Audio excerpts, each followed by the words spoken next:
समझ तो बहुत लिया।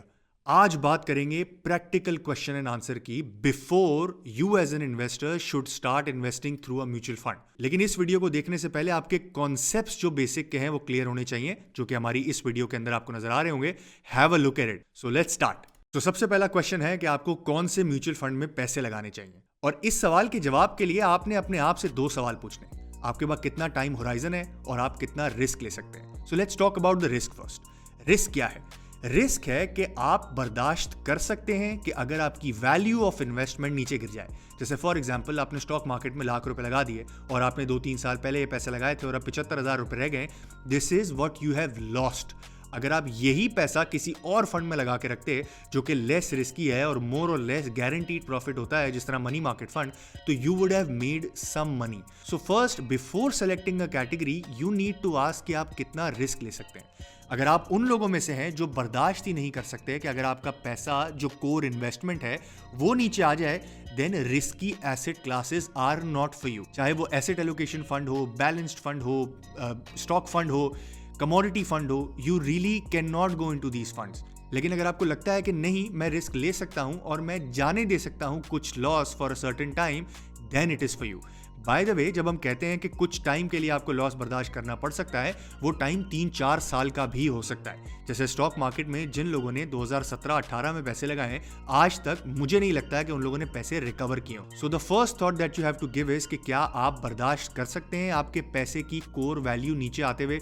हर बंदा नहीं बर्दाश्त कर सकता। अगर आप बहुत मुश्किल से सैलरी में से कुछ 5,000, 10,000, 15,000 रुपए जमा कर रहे हैं, या आप उन लोगों में से हैं जो देख ही नहीं सकते बिकॉज आप बिजनेस माइंडेड हैं और आपने हमेशा देखा है कि कैपिटल तो कैपिटल, प्रॉफिट की बात करो, तो स्टॉक मार्केट फंड या रिस्की फंड्स आपके लिए नहीं है। दूसरा सवाल जो आपने अपने आप से पूछना है वो ये है कि आपके पास कितना टाइम है। फॉर एग्जाम्पल, अगर आप स्टॉक मार्केट फंड या एसेट एलोकेशन फंड या बैलेंस फंड सेलेक्ट करते हैं और टाइम आपके पास 6 महीने का है, साल का है, तो you are starting it wrong. आपका जो पहला कदम है वही गलत है, क्योंकि इन फंड्स को परफॉर्म करने के लिए टाइम चाहिए होता है। ऑल्दो आप उसी वक्त इन्वेस्ट कर सकते हैं जब बाजार बहुत ऊपर जा रही हो, लेकिन अगर बाजार लास्ट 5 सालों की तरह जिस तरह से फंसी हुई है, और बाजार का मतलब स्टॉक मार्केट है, तो आपके लिए डिसाइड करना बहुत मुश्किल होगा टाइमिंग कि मैं कब इन्वेस्ट करूं। हर 3,000 पॉइंट के बाद आपको लगेगा कि आपको इन्वेस्ट करना चाहिए, और जब बाजार 3,000 पॉइंट नीचे आएगी तो आप सोच रहे होंगे मैंने क्यों इन्वेस्ट किया। So time horizon has to be very important. जो मैं प्रेजेंटेशंस में लोगों को प्रेजेंट करता हूं जब मुझे स्टॉक मार्केट के बारे में बात करनी होती है या किसी रिस्की एसेट क्लास की बात करनी होती है, जो हमने अपनी पॉडकास्ट में भी बात की थी, कि अगर 2 साल से पहले आपको पैसा चाहिए, स्टॉक मार्केट या कोई भी रिस्की एसेट क्लास आपके लिए नहीं है। गारंटी नहीं है कि 2 साल के बाद आपको पैसे बनना शुरू हो जाएंगे, बट अगर 2 साल का ही आपके पास टाइम नहीं है, then risky asset is not for you. और दूसरा कि अगर ये पैसे जो कि आप इन्वेस्ट कर रहे हैं वो किसी जरूरी काम में इस्तेमाल करने हैं आपको, जैसे फॉर एग्जांपल हाउस एक्सपेंसेस या हेल्थ एक्सपेंसेस, ये पैसे स्टॉक मार्केट में या किसी भी रिस्की एसेट क्लास में नहीं आ सकते। किसके लिए होते हैं ये रिस्की एसेट क्लास? उसके लिए होते हैं जिसके पास होराइजन लंबा है। अक्सर आपने सुना होगा, लोग कहते हैं या म्यूचुअल फंड कहते हैं कि अगर आप यंग हैं तो आपको स्टॉक मार्केट में इन्वेस्ट करना चाहिए। वो इसलिए कहते हैं बिकॉज दे अज्यूम कि आपके पास लंबा टाइम है। अगर 3-4 साल खराब भी हो जाते हैं तो स्टिल आप स्टिक रहेंगे अपनी रिस्की एसेट क्लास के अंदर और बेट लेंगे कि ये एसेट क्लासेस रिवर्स हो जाए। पूरी दुनिया में हमने देखा है 2-4 साल खराब गुजरते हैं, 5 साल खराब गुजरते हैं और उसके बाद 8-10 साल अच्छे गुजरते हैं। पाकिस्तान में फर्क ये होता है कि 2-4 साल खराब गुजरते हैं और फिर 2-4 साल उससे और ज्यादा खराब गुजरते हैं और फिर 2-4 साल में हम सारे इंप्रूवमेंट की तरफ पहुंच जाते हैं और ऐसा लगता है कि कभी हमने जिंदगी में खराब टाइम देखा ही नहीं था। So this is the strategy to choosing the right fund. Once again, अगर आप रिस्क नहीं ले सकते, अगर आपका कैपिटल लॉस से आपको प्रॉब्लम होती है, रिस्की एसेट क्लास से दूर रहें। Then mutual fund like money market, income fund, those funds are for you. अगर आपके पास टाइम होराइजन कम है तो रिस्की एसेट क्लासेस से दूर रहें। अगर आपको आपके पैसे किसी रिक्वायरमेंट के लिए यूज करने हैं, दूर रहें। फॉर एग्जाम्पल, आप अपने बच्चे के लिए सेव करना चाहते हैं, शादी के लिए हो या एजुकेशन के लिए हो, और आपको 15 साल बाद ये पैसे चाहिए, risky asset class is for you. The question number 2 is which mutual fund is the best. जब कोई भी बंदा ये सवाल पूछता है ना, तो बेसिकली उसकी हिंट ये होती है कि कौन सा फंड बेटर परफॉर्म करेगा, या उस चीज का नाम बता दो जो बेटर परफॉर्म कर रही है। तो लास्ट वीडियो में हमने आपको बताया था कि मीजान का जो कमोडिटी फंड है वो 2022 के अंदर बेस्ट परफॉर्मिंग फंड था अक्रॉस ऑल कैटेगरीज। अगर आपको इस हिसाब से देखना है कौन सा बेस्ट फंड है, तो शायद आपके लिए जिस भी फंड ने लास्ट ईयर में बेस्ट परफॉर्म किया है या जिस कैटेगरी का जो सबसे बेस्ट फंड है, आप वो चूज कर लें। But I think this is not how you should look at it, because past performance is no guarantee of a future performance. भाई एसेट एलोकेशन ने, बैलेंस फंड ने नेगेटिव रिटर्न दिए, right? जो एसेट एलोकेशन फंड और balance fund choose करता होगा वो negative return के लिए तो नहीं जा रहा होगा, कभी ना कभी तो उसने पॉजिटिव रिटर्न दिया होगा। लेट्स से आप फंस गए, 1 साल आपने अच्छा रिटर्न देख लिया और उसके बाद आप बैलेंस फंड में चले गए और उसके बाद से 3 साल से नुकसान हो गया। तो to know the best funds you have to have a thought process. Thought process क्या है? फॉर एग्जाम्पल मैं आपको स्टॉक मार्केट का थॉट प्रोसेस देता हूं। Usually stock market better perform करती है जब इंटरेस्ट रेट नीचे आ रहे होते हैं या अपनी जगह पे खड़े होते हैं। स्टॉक मार्केट्स बेटर परफॉर्म करती हैं जबकि ग्रोथ हो रही होती है इकोनॉमी के अंदर। स्टॉक मार्केट डज वेल जब नया पैसा आ रहा होता है, वो उस वक्त होता है जब इंटरेस्ट रेट नीचे होते हैं। जब इन्फ्लेशन नीचे आ रही होती है तो लोगों को लगता है कि इंटरेस्ट रेट और नीचे आ जाएगा तो भी नया पैसा आता है। ये 4, 5, 6 चीजें हैं जिससे स्टॉक मार्केट की परफॉर्मेंस को या तो आप गेज कर सकते हैं या आप रीजन बना सकते हैं कि इस साल अगर स्टॉक मार्केट ने परफॉर्म नहीं किया है तो क्यों नहीं किया है। बाय द वे, लोग पॉलिटिक्स की भी बात करते हैं। दुनिया में the politics does not interfere in the economy. Pakistan में अनफॉर्चुनेटली इट डज। सो एक और फैक्टर हो सकता है ये देखने के लिए कि कब स्टॉक मार्केट परफॉर्म करेगी। यही 3-4 चीजें हैं, अगर आपको इस पे फोरकास्टिंग एबिलिटी बन जाए तो आपको समझ में आ जाएगा कि अगले साल कौन सा एसेट क्लास बेटर परफॉर्म कर सकता है। और हमें लगता है कि आपको स्टार्ट ही यहां से करना चाहिए। क्या risky asset class better perform करेंगी या नहीं करेंगी? एक बार आपने ये डिसाइड कर लिया, स्टार्ट गोइंग बैक। अगर रिस्की एसेट परफॉर्म नहीं करेंगी तो उससे जरा सा कम रिस्की एसेट है बैलेंस्ड फंड, लेकिन वो भी जो 70% स्टॉक मार्केट में इन्वेस्ट करते हैं, नॉट फॉर मी। उससे थोड़ा सा बेहतर है एसेट एलोकेशन फंड। बेहतर का मतलब कम रिस्की है, that is asset allocation fund. तो एसेट एलोकेशन नहीं यार, ये भी थोड़ा स्टॉक मार्केट में इन्वेस्ट करता है, टीएफसीज हैं, शायद डिफॉल्ट्स हो जाएं वगैरह वगैरह। Asset allocation fund is not for me. इससे पहले आता है इनकम फंड और मनी मार्केट फंड। सो क्यों ना इनकम फंड और मनी मार्केट फंड में इन्वेस्ट कर दिए जाए। So make a theory, make a story and then decide which fund is gonna be the best. Because अगर आप पास्ट परफॉर्मेंस के हिसाब से इन्वेस्ट करेंगे it will not work for you. But past performance कब देखेंगे ये मैं आपको बताता हूं। लेट्स से आपने डिसाइड किया कि मुझे मनी मार्केट फंड में इन्वेस्ट करना है। अब मनी मार्केट फंड में आप देखेंगे कि अगर 15% का डिस्काउंट रेट है और सारे म्यूचुअल फंड 14.25, 14.5% रिटर्न दे रहे हैं, लेकिन एक फंड है वो 15.25% का रिटर्न दे रहा है। That is how you will choose the best fund in that category. इसी तरह अगर आप स्टॉक मार्केट का उठा के देखेंगे और स्टॉक मार्केट का लेट्स से रिटर्न 15% है और किसी फंड ने 14 दिया है, किसी फंड ने 17 दिया है, किसी फंड ने 18 दिया है, तो वो 18 वाला 16 वाला is the best fund for you. But you will also look at the consistency. और अगर आप रिस्की एसेट क्लास के अंदर जा रहे हैं तो आप FMR जरूर पढ़ेंगे। Once again refer to the last video.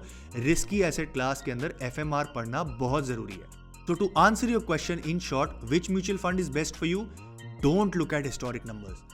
Make a story and then choose a category.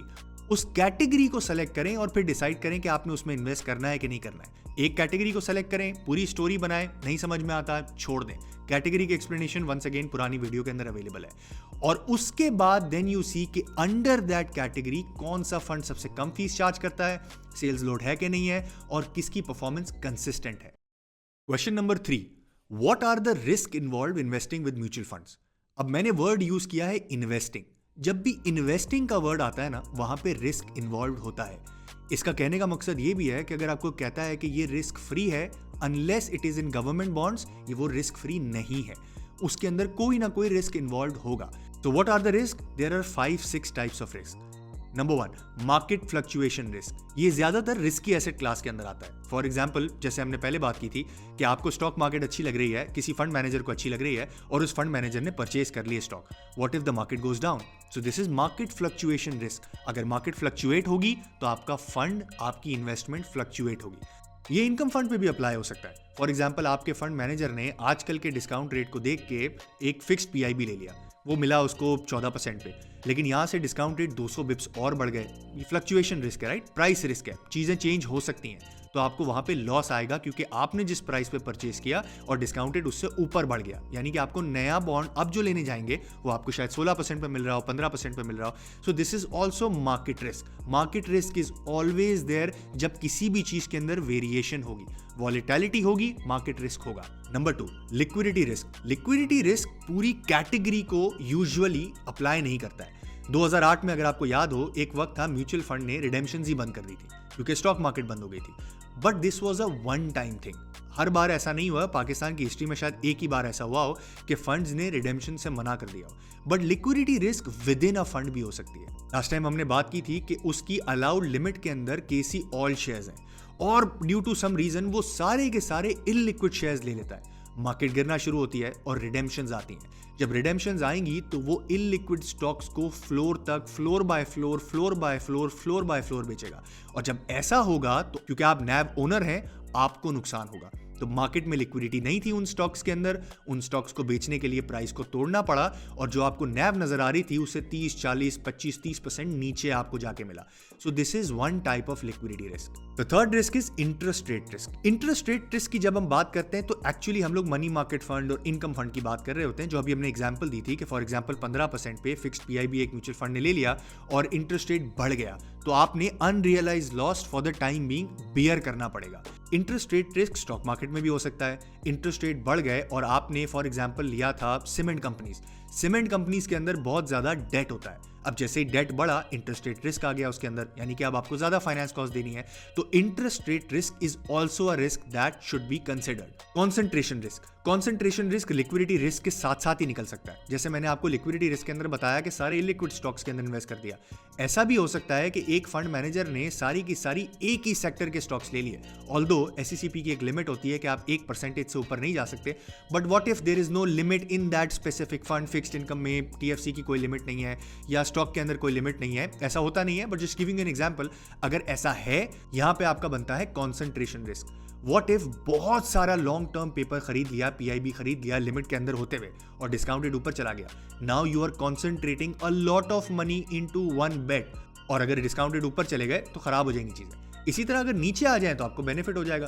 Concentration risk और ये जितने भी रिस्क की हम बात कर रहे हैं, ये रिस्क बनते ही उस वक्त हैं जब उल्टी हो जाए चीजें, सीधी हो जाए चीजें। तो कोई नहीं कहेगा यार ये फंड में 30% परफॉर्म किया, मार्केट ने तो 10% परफॉर्म किया, कैसे परफॉर्म किया होगा, 30% के लिए उसने कितना रिस्क लिया होगा, तब हम बात नहीं करते हैं। बट जब हालात बुरे होते हैं तभी हम बात करते हैं।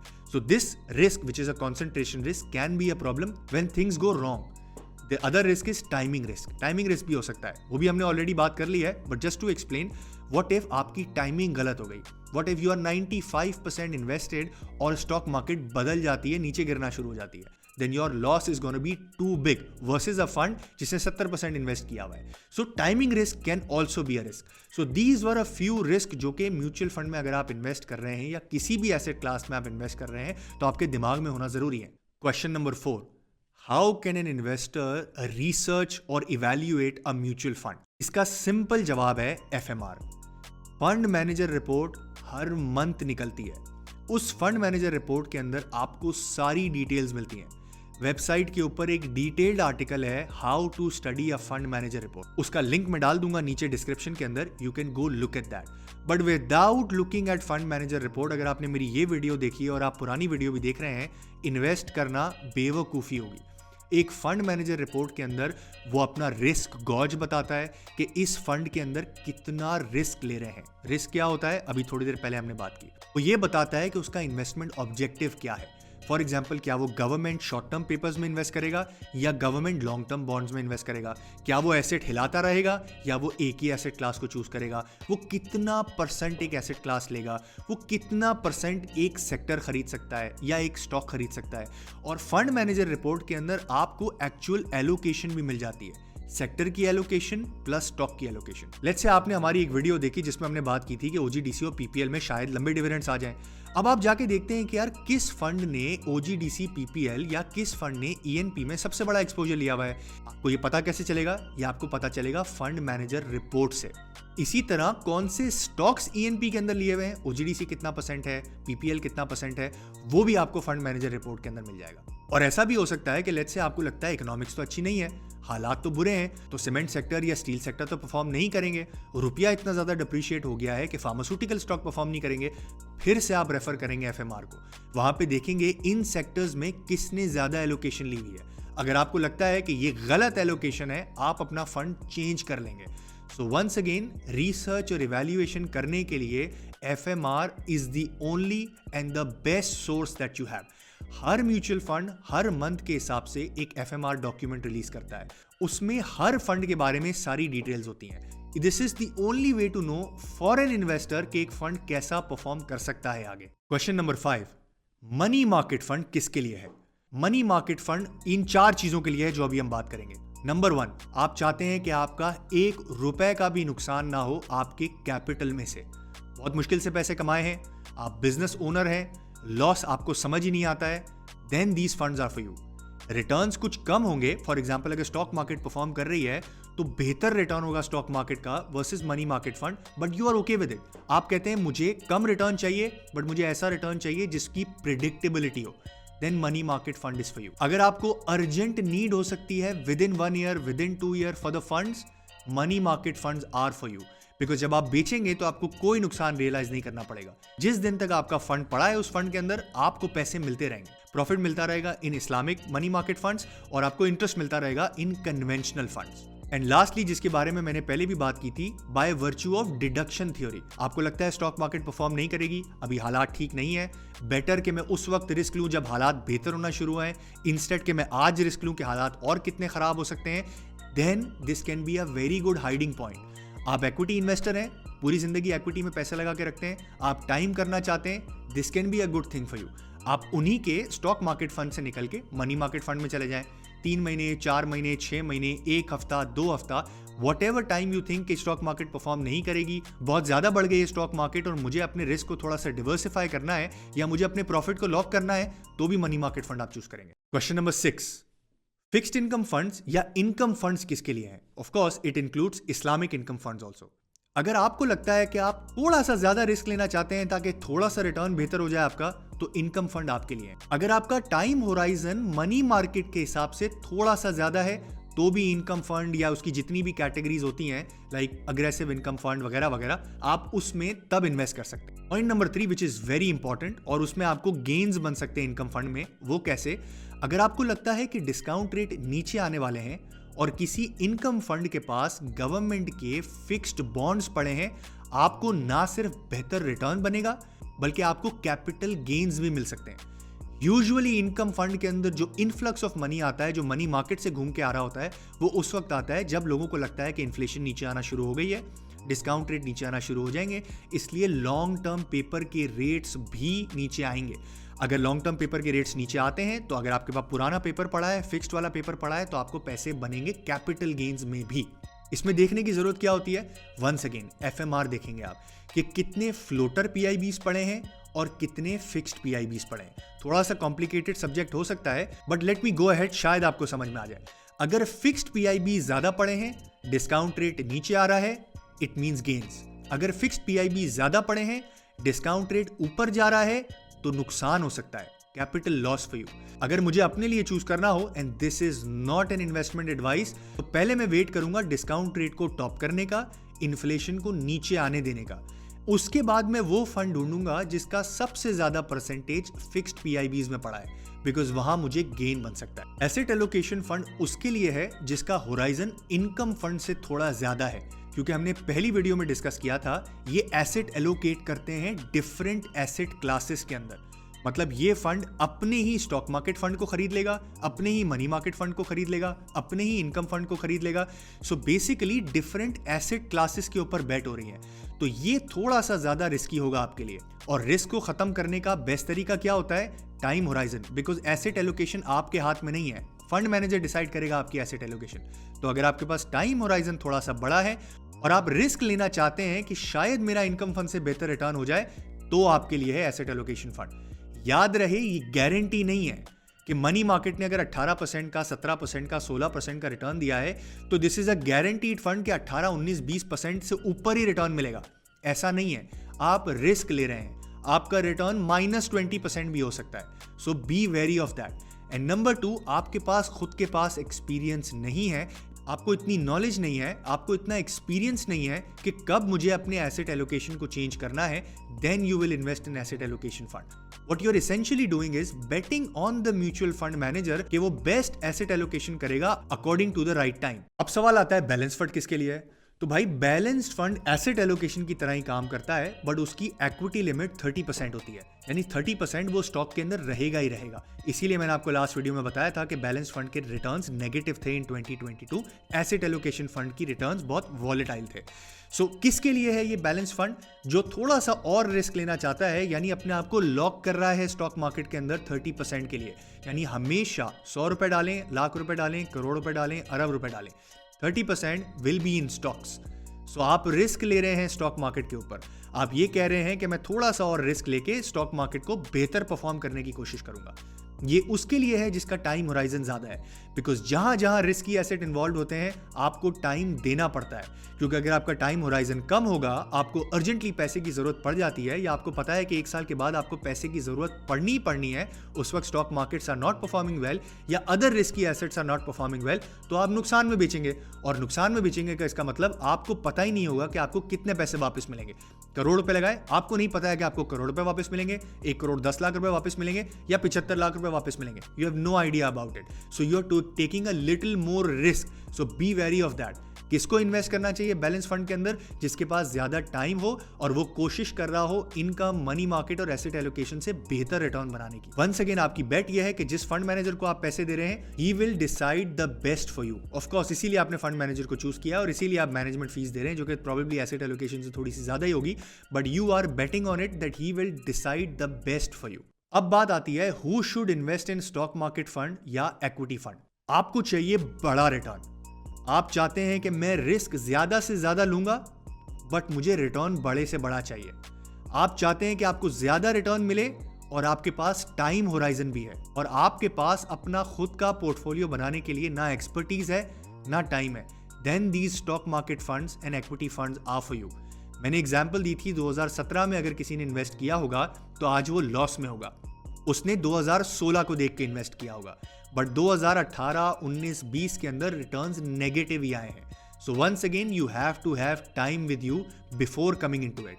और दूसरा कि आपको ये पता होना चाहिए कि आपका कैपिटल लूज हो सकता है। अगर आप अग्री करते हैं इन दोनों चीजों के ऊपर, then it is for you. Now, who should invest in gold fund या commodity fund? या of course we are talking about Meezaan fund because इसके अलावा कोई नहीं है। Then number 1, you're willing to take a risk. Although Pakistan के अंदर रुपया डिप्रिसिएशन इज अ नॉर्म, तो आपको कुछ ना कुछ कमोडिटी प्राइस का हेज मिल जाता है। यानी कि अगर दुनिया में गोल्ड की प्राइस 20% नीचे आ गई, लेकिन पाक रुपी डिप्रिशिएट हो गया अगेंस्ट द यूएसडी 10%, तो 10% का आपको नुकसान होगा। तो कम रिस्क है बट इसके अंदर रिस्क है। अगर आपको लगता है, जैसे हमने पहले डिडक्शन थ्योरी पे बात की थी, अगर आपको लगता है कि रुपया भी डिप्रिशिएट हो रहा है, इंटरनेशनल मार्केट में gold is gonna do well because दुनिया के हालात खराब हो रहे हैं वगैरह वगैरह, then this fund is for you. But you are taking lot more risk than investing in a money market fund. But probably इसका रिस्क स्टॉक मार्केट फंड से कम होगा। अगर आपको लगता है इन्फ्लेशन ज्यादा होगी, इसका मतलब इंटरेस्ट रेट ऊपर जाएंगे, तब भी रुपया डिप्रिशिएट होता है, और जब रुपया डिप्रिशिएट होता है तब commodity funds can do well या dollarised funds can do well. And of course आप फिजिकल गोल्ड नहीं खरीद सकते। अगर आप फिजिकल गोल्ड खरीद सकते हैं, वो इसलिए भी हो सकता है कि आपके पास छोटा कैपिटल है, आप 1 तोला गोल्ड खरीदना चाह रहे हैं, आप 2 तोला गोल्ड खरीदना चाह रहे हैं, दैट इज स्टिल ईजी। लेकिन अगर किसी को 500 मिलियन का गोल्ड लेना है तो शायद he won't be able to do it. तो उसके लिए भी है ये गोल्ड फंड। बहुत आसान ट्रांजैक्शंस होती हैं, बैंकिंग चैनल से ट्रांजैक्शंस होती हैं। If you want to invest big time and if you think gold will do well, then commodity funds are for you. अक्सर लोग एक सवाल पूछते हैं कि क्या म्यूचुअल फंड मंथली प्रॉफिट्स देते हैं? तो भाई हाँ, देते हैं। सबसे पहले मैं आपको बताता हूं monthly profits risk less fund में क्या होता है और मंथली प्रॉफिट रिस्की फंड में क्या होता है। बट उससे पहले मैं आपको यह बताता हूं कि देयर इज एन ऑप्शन। जब आप म्यूचुअल फंड में इनफ्लो कर रहे होंगे या जब आप अकाउंट ओपन कर रहे होंगे, तो एक ऑप्शन होगा जहां पे लिखा होगा कि म्यूचुअल फंड में मंथली पैसे आपको चाहिए कि नहीं चाहिए। लैंग्वेज फर्क हो सकती है but monthly profits bank account के अंदर जरूर गिवन होगा। सो अगर आप चाहते हैं कि जो भी पैसा आपका मंथली बन रहा हो वो आपको मंथ एंड पे आपके बैंक अकाउंट में आ जाए, चाहे वो फॉर किचन एक्सपेंसेस हो या you want to enjoy that money, then you have to choose that option. वरना म्यूचुअल फंड्स इन्वेस्ट करते रहेंगे अपने ही फंड्स के अंदर जैसे ही रिटर्न आएगा वो अपने यूनिट्स और खरीद लेंगे, आपके नंबर ऑफ यूनिट्स बढ़ जाएंगे। और दूसरा तरीका होता है डिविडेंड्स। अगर आप कहेंगे कि मुझे डिविडेंड मेरे अकाउंट में क्रेडिट कर दो, जब भी बोर्ड मीटिंग अनाउंस होगी, क्वार्टरली, सेमी एनुअली, एनुअली, अगर वो फंड डिविडेंड देगा तो आपके बैंक अकाउंट में पैसे आ जाएंगे। और अगर आप चाहते हैं नहीं मुझे ग्रोथ यूनिट्स चाहिए, मतलब आप री इन्वेस्टमेंट करना चाहते हैं अपना प्रॉफिट, तो जब भी डिविडेंड आएगा वो री इन्वेस्ट हो जाएगा। अब बात आती है किस फंड में मंथली प्रॉफिट मिलेगा। लेट्स से आपने मनी मार्केट फंड में मंथली प्रॉफिट पे सेलेक्ट कर लिया। अब होगा क्या, जो जो प्रॉफिट आपके मंथली बन रहे होंगे वो आपके बैंक अकाउंट में आ जाएंगे। एज सिंपल एज दैट, कोई इशू नहीं है। व्हाट इफ आपने स्टॉक मार्केट फंड में मंथली सेलेक्ट कर लिया है और स्टॉक मार्केट फंड की परफॉर्मेंस नेगेटिव है, तो फंड डिसाइड करेगा 3 ऑप्शंस पे। What ever the profit would be, वो आपको अकाउंट में आ जाएगा, नहीं होगा तो आपको नहीं आएगा। और एक और तरीका होता है जिसको वो कहते हैं सिस्टमैटिकली मुझे महीने के इतने पैसे चाहिए। Let's say you are a retired person और आपने मंथली पे चेक किया हुआ है, तो क्या होगा, देन एक महीने की इनकम लाख रुपए फॉर एग्जाम्पल आपके हर महीने आपके अकाउंट के अंदर आते जाएंगे। अगर स्टॉक मार्केट में पैसा नहीं बन रहा होगा तो आपके कैपिटल में से वो पैसे आपको आते जाएंगे। So before you tick that monthly option, make sure कि आप किस कैटेगरी के अंदर चूज कर रहे हैं। रिस्कलेस फंड चूज कर रहे हैं, इनकम फंड चूज कर रहे हैं, मनी मार्केट फंड चूज कर रहे हैं, गो अहेड डू दैट। अभी तो म्यूचुअल फंड्स ने वीकली डेली भी ऑप्शंस निकाल दिए हैं, बट अगर आप स्टॉक मार्केट या किसी रिस्की ऑप्शन को चूज कर रहे हैं तो ये जरूर देख लीजिएगा कहीं वो सिस्टमैटिक ना हो, क्योंकि अगर वो सिस्टमैटिक होगा तो आपके कैपिटल ही आपको वापस मिल रहा होगा, और अगर सिस्टमैटिक नहीं होगा तो सिर्फ जब प्रॉफिट बनेगा तो आपको मिलेगा। अब सवाल आता है एग्जैक्टली ये बता दो भाई, कितनी किस्म की फीस होती है म्यूचुअल फंड में इन्वेस्ट करने की सीधी सीधी? तो भाई 4 या 5 किस्म की फी होती है जो आपको देनी पड़ती है। नंबर 1 जो हर फंड में आपको मिलेगा, मैनेजमेंट फीस। ये क्या होती है? आपके पैसे वो मैनेज कर रहे हैं। वो क्यों मैनेज कर रहे हैं? बिकॉज आप मैनेज नहीं कर सकते। जब आप मैनेज नहीं कर सकते तो मैनेजमेंट फी लेंगे आपसे, as simple as that. Management fee money market fund के अंदर या ऑटोमेटिक फंड के अंदर कम होगी। याद रखिएगा, मैं अभी आपको नंबर्स ना भी बताऊं किस फंड के अंदर ज्यादा होगी, किस फंड के अंदर कम होगी, तो ये लॉजिक अगर आपके दिमाग में आ जाए तो सबसे आसानी हो जाएगी। फंड मैनेज करना आसान है, बहुत ज्यादा डिसीजन मेकिंग नहीं करनी है उस फंड के अंदर, मैनेजमेंट फी कम होगी। फंड मैनेज करना मुश्किल है, पूरी टीम चाहिए, टाइमिंग इज इंपॉर्टेंट, बहुत सारी information, news, analysis is important, management fee ज्यादा होगी। आपको डिफरेंट एसेट क्लासेस के अंदर चूज करना है, मैनेजमेंट फी ज्यादा होगी। डिफरेंट स्टॉक्स के बीच में चूज करना है कि अभी ये लेना चाहिए या नहीं लेना चाहिए, मैनेजमेंट फी ज्यादा होगी। एक स्टॉक फंड गिवन है, वो फंड्स चेंज ही नहीं होंगे, क्वार्टरली एलोकेशन होगी, ऑटोमेटिक एलोकेशन होगी, फंड फी कम होगी। ये हम मैनेजमेंट फीस की बात कर रहे हैं, एक्सपेंस रेशो की बात नहीं कर रहे हैं, वो इसके ऊपर लगती है, बाद में लगती है। मैनेजमेंट फीस की लॉजिक बहुत सिंपल है, कम रीएलोकेशन, लेस रिस्की एसेट, कम मैनेजमेंट फी। ज्यादा रीएलोकेशन, ज्यादा थॉट प्रोसेस, ज्यादा मैनेजमेंट, ज्यादा मैनेजमेंट फीस। अब आपको देखना है विद इन दीज फंड कौन सा फंड ज्यादा परफॉर्म भी कर रहा है या एवरेज परफॉर्म कर रहा है बट फंड मैनेजमेंट फी कम ले रहा है। यह आपको मिलेगा मूफाप की वेबसाइट से। मूफाप की वेबसाइट पे आए, स्क्रॉल डाउन करें, नीचे आपको नजर आएगा सेल्स लोड और एक्सपेंस रेशियो का एक बटन, आप उस पर क्लिक करें।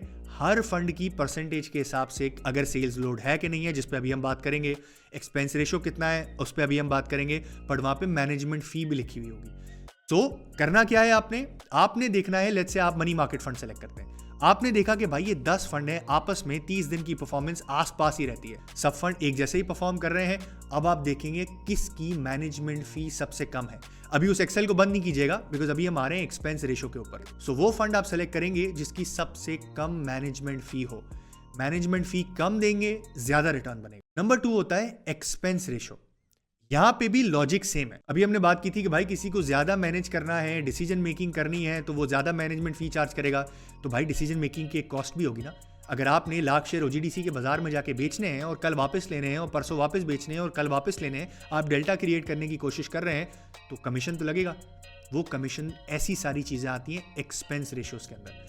स्टॉक मार्केट के एक्सपेंस रेशियो ज्यादा होते हैं, मनी मार्केट के एक्सपेंस रेशियो बहुत कम होते हैं। Once again the same logic, कम मैनेजमेंट करनी है, गवर्नमेंट के पास जाके ही पेपर लेने हैं, ऑक्शंस के अंदर जाना है, ज्यादा मैनेजमेंट की जरूरत नहीं है, गवर्नमेंट की फीस देने की जरूरत नहीं है, डायरेक्ट क्योंकि आप ऑक्शन के अंदर जा रहे हैं, सेकेंडरी मार्केट में आप ट्रेड नहीं कर रहे हैं, आपके एक्सपेंस रेशियो कम होंगे। जितना ज्यादा रिस्क होगा उतनी ज्यादा डिसीजन पावर चाहिए आपको, उतनी ज्यादा एक्सपेंस रेशियो होगा। अब लेट्स से आपने स्टॉक मार्केट के अंदर सेलेक्ट कर लिया कि ये 5 फंड्स हैं जो मुझे बहुत अच्छे लग रहे हैं, 30 दिन का रिटर्न बेहतर है, 60 दिन का रिटर्न बेहतर है, 180 दिन का रिटर्न बेहतर है। अब आप वापस मैक्सिमाइज करेंगे उस एक्सेल शीट को और वहां देखेंगे किसका एक्सपेंस रेशियो कम है। Bye the way, last year का एक्सपेंस रेशियो अगर 3% है, जरूरी नहीं है इस मंथ का भी एक्सपेंस रेशियो 3% हो सकता है वो 1.5 हो जाए, हो सकता है वो 2 हो जाए, हो सकता है वो 1% हो जाए। सो एक्सपेंस रेशियो चलता रहता है, बट एफएमआर के अंदर एग्जैक्ट एक्सपेंस रेशियो की आपको कैलकुलेशन और एग्जैक्ट एक्सपेंस रेशियो चार्ज कितना हो रहा है वो मिल जाएगा। तीसरा होता है सेल्स लोड। अच्छा, अब ये सेल्स लोड मेरी समझ से बाहर है, बट क्योंकि ये चार्ज होता है तो मुझे आपको ये समझाना पड़ेगा कि ये होता क्या है। अच्छा, सेल्स लोड होता क्या है और इसकी लॉजिक क्या है।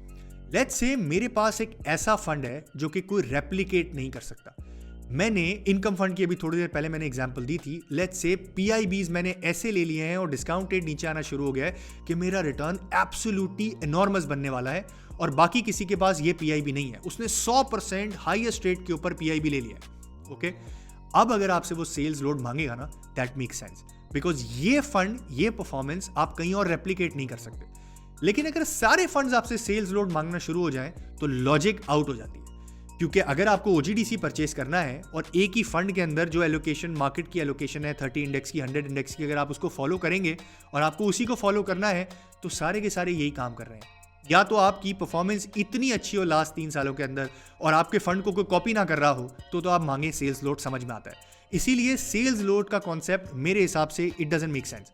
और जब आप कैलकुलेशन भी करेंगे मुफाफ के अंदर, तो ऐसा आपको कोई फंड नहीं मिलेगा जो कि सेल्स लोड फंड वाले से बेहतर ना हो या वैसा ही परफॉर्म ना कर रहा हो। तो बेहतर क्या है, आपने सेल्स लोड नहीं देना है। और ये कैसे नहीं देना है, आपने रिक्वेस्ट करनी है कि आप सेल्स लोड इसको वेव कर दें। एक ट्रिक है, एक्चुअली एक फंड मैनेजर आए थे जिसने हमें ट्रिक दी थी। अगर आप खुद म्यूचुअल फंड को अप्रोच करते हैं तो वो सेल्स लोड हटा देते हैं। The reason that mutual fund tell us कि हम इसलिए चार्ज करते हैं सेल्स लोड, वो ये कि हमारी सेल्स की कॉस्ट इसमें बिल्ट इन होती है। आप म्यूचुअल फंड के इन्वेस्टर नहीं थे, आपको उन्होंने म्यूचुअल फंड पिच किया, आपको समझ आया, तो सेल्स के पैसे बनते हैं।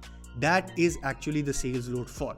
लेकिन अगर आपको ऑलरेडी पता है म्यूचुअल फंड कौन सा आपको लेना है और आप खुद म्यूचुअल फंड को अप्रोच कर रहे हैं, तो आपको सेल्स लोड देने की कोई जरूरत नहीं है। बट सेल्स लोड आपकी एग्जैक्ट एंट्री या एग्जिट पे लग सकता है। सेल्स लोड की 2 किस्में, front end load, back and load. अभी जब मैंने आपको इनकम फंड की एग्जांपल दी थी, अगर वो आपको कहता है कि भाई फ्रंट एंड लोड है which is a part of sales load, front end दे दो 1% का, फिर हम आपको दे देंगे, आप शायद देने को तैयार हो जाएं given the risk and reward. Back and load क्या होता है कि जब आप रिडेम्पशन डालते हैं तो वो कुछ पैसे काट के आपको देते हैं। सो ये दोनों किस्में सेल्स लोड की होती है। And I have given you a trick कि कैसे आप उसको चार्ज करने से बचा सकते हैं। Approach the mutual fund directly, they won't charge you इंशाल्लाह। अगला सवाल आता है कि टैक्स इंप्लीकेशन क्या है म्यूचुअल फंड के ऊपर। तो भाई जो भी आपका कैपिटल गेन्स है वो चार्ज होगा आपको, या अगर म्यूचुअल फंड डिविडेंड देता है जैसे मनी मार्केट फंड्स देते हैं, तो उस पे वो एक टैक्स विदहोल्ड करें। As simple as that. To give you a simple answer, mutual fund के ऊपर टैक्स चार्ज होता है। कैपिटल गेन्स पे अलग रेट अप्लाई होता है, डिविडेंड्स पे अलग रेट अप्लाई होता है। अब बात करते हैं थोड़ी सी डिटेल में। अगर आप नॉन इनकम टैक्स फाइलर हैं, यानी एक्टिव टैक्स पेयर लिस्ट में आपका नाम नहीं आता है, तो आपका टैक्स रेट डबल होगा जो कि एक फाइलर का होता है। यानी कि अगर फाइलर का कैपिटल गेन्स 15% है तो आपका 30% है। अगर फाइलर का डिविडेंड के ऊपर टैक्स 12.5% है तो आपका 25% है। तो बेहतर ये होता है कि अगर आप म्यूचुअल फंड में इन्वेस्ट कर रहे हैं तो आप फाइलर हो जाएं। जैसे ही आप फाइलर हो जाएंगे, आपका टैक्स रेट आधा हो जाएगा। अक्सर केसेस में मैंने देखा है लोगों को 10-10, 15-15 हजार रुपए का इंक्रीमेंटल टैक्स चार्ज हो रहा होता है और फाइलिंग की कॉस्ट होती है 2 से 5 हजार रुपए के बीच। तो 2 से 5 हजार रुपए देना बेहतर है या 15 हजार रुपए इंक्रीमेंटल टैक्स कटाना बेहतर है। सो अब बात करते हैं कैपिटल गेन्स के ऊपर। कैपिटल गेन्स टैक्स क्या है? आपने 10 रुपए का यूनिट लिया, 3 महीने के बाद वो 12 रुपए का यूनिट हो गया, 2 रुपए का आपका गेन है, उसका टैक्स आपको गवर्नमेंट को देना पड़ेगा, which is capital gains tax. Money market fund के ऊपर it is 10% and stock market fund के ऊपर इट इज 12.5%। ऑफ कोर्स ये डबल हो जाएगा अगर आप नॉन फाइलर है तो। और ये कटता कैसे है? आपको ये पेमेंट करने से पहले काट देंगे। यानी कि आपने जैसे ही रिडेम्पशन डाली कि मुझे ये 2 रुपए वापस कर दो या मुझे 12 रुपए वापस कर दो, जो भी आपकी टैक्स लायबिलिटी बनती होगी अकॉर्डिंग टू अगर आप ATL में हैं या नहीं है, वो टैक्स डिडक्ट करके आपको पैसे देंगे। लेकिन अगर आपको डिविडेंड मिलता है जो कि हर हफ्ते मिल रहा है, डेली पे आउट स्कीम के अंदर है, महीने की स्कीम के अंदर आप हैं, तो आपके डिविडेंड के ऊपर टैक्स लगेगा जो आई थिंक 15% है। वो 15% उस डिविडेंड से माइनस होगा और जो रिमेनिंग बचेगी अमाउंट वो आपको आपके अकाउंट में क्रेडिट हो जाएगी। अगला क्वेश्चन है कि म्यूचुअल फंड इन्वेस्ट करने पे टैक्स क्रेडिट मिलता है। तो भाई इस साल के बजट से ये टैक्स क्रेडिट खत्म हो गया। हमारे पास एक ही ऑप्शन था, बिजली भी बढ़ जाती है, रुपया भी डिप्रिशिएट हो जाता है, हम ऑडीज भी नहीं मंगा सकते, हम BMWs भी नहीं मंगा सकते। तो हमारे पास तो ऑप्शन यही था कि भाई थोड़ी बहुत सेविंग करो, म्यूचुअल फंड में रखो और टैक्स रिबेट ले लो। तो गवर्नमेंट ने क्या किया इस साल से? गवर्नमेंट ने ना सिर्फ टैक्सेस रेट बढ़ा दिए बल्कि टैक्स रिबेट भी खत्म कर दिया। तो इस साल से म्यूचुअल फंड के ऊपर कोई टैक्स रिबेट नहीं है। Tax rebate of course available है, बट अवेलेबल है रिटायरमेंट और पेंशन फंड्स के ऊपर। अब रिटायरमेंट और पेंशन फंड्स क्या होते हैं? फर्स्ट वीडियो के अंदर पूरी एक्सप्लेनेशन थी इसके ऊपर, बट वहां पे आपको आपकी इनकम का अप टू 20% टैक्स रिबेट मिलता है। बट उसके अंदर एक कैच है, और कैच ये है कि यहाँ पे आपने अगर रिटायरमेंट के लिए इन्वेस्ट कर रहे हैं या पेंशन के लिए इन्वेस्ट कर रहे हैं तो इसका ड्यूरेशन लंबा होगा। यानी कि आपको एक सर्टेन पीरियड तक पैसे रखने हैं म्यूचुअल फंड के अंदर to get that annual tax rebate. अगर आपने नहीं रखा, आपने इनसे पहले वापस ले लिया, तो फिर ये आपसे वो जो सारा टैक्स है आपकी टैक्स कैलकुलेशन के हिसाब से काट के पैसे वापस देंगे। तो अगर आप वाकई में रिटायरमेंट के लिए पैसे सेव करना चाहते हैं, पेंशन के लिए पैसे सेव करना चाहते हैं, या किसी बड़े गोल के लिए पैसे सेव करना चाहते हैं, तो this can be a very good option. अभी भी इसके अंदर रिबेट है, बट वो जो नॉर्मल म्यूचुअल फंड के अंदर रिबेट होता था, आईपीओज में जाने का रिबेट होता था, इंश्योरेंस में पैसे डालने का रिबेट होता था, वो खत्म हो गया है। सो हमने कोई 8-9 क्वेश्चंस डिस्कस किए and this concludes our practical question and answer. But आपको पता है प्रैक्टिकल क्वेश्चन आंसर की अच्छी बात क्या होती है कि ये कभी खत्म नहीं होते हैं। तो अगर आपके पास कोई प्रैक्टिकल क्वेश्चन है जिसका आंसर इस वीडियो के अंदर या हमारी वेबसाइट के ऊपर नहीं है, please drop that question into the comment. अगली वीडियो जब इसकी अपडेट्स बनाएंगे हम वो क्वेश्चन को जरूर शामिल करेंगे, और अगर उस क्वेश्चन के लिए रिसर्च करनी पड़ी तो है ना, हम करेंगे आपके लिए रिसर्च। सो अगर आपको ये वीडियो पसंद आई हो तो as always please like this video so that बाकी लोगों के जो भी प्रैक्टिकल क्वेश्चंस हैं उनका जवाब उनको मिल सके। So thanks for watching. Allah Hafiz.